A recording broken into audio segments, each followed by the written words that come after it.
महाभारत भाग क्रमांक 48 राजसूय यज्ञ।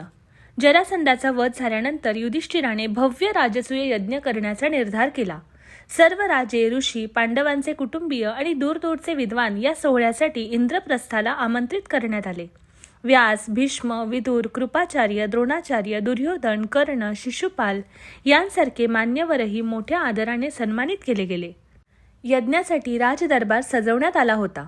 सर्व पाहुण्यांचा मान सन्मान ठरवण्यासाठी सभा बोलवण्यात आली।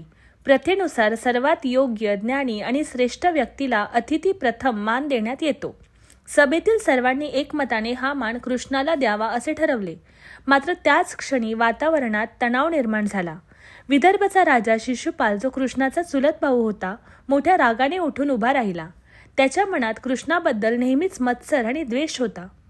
कृष्णाला सर्वोच्च मान दिल्याचे पाहून तो क्रोधाने भरून गेला।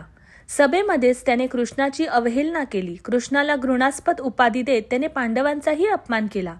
भीष्म आणि युधिष्ठिर यांच्याबद्दलही तो अपशब्द बोलू लागला।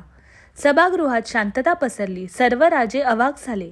कृष्णाने मात्र शांतपणे त्याचे सर्व अपमान ऐकून घेतले। शिशुपालच्या आईला कृष्णाने 100 अपराध माफ करावेत असा शब्द दिला होता, मात्र शिशुपालाने त्यापेक्षाही अधिक अवमान केला होता। क्रोध आणि धर्म यांच्या सीमा ओलांडल्या गेल्याची जाणीव कृष्णाला झाली। त्याने आपल्या दिव्य सुदर्शन चक्राने शिशुपालचा वध केला।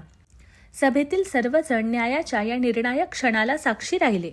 यानंतर युधिष्ठिराचा राजसूय यज्ञ अत्यंत भव्यतेने, शांतीपूर्वक आणि दिव्यता अनुभवत पूर्ण झाला।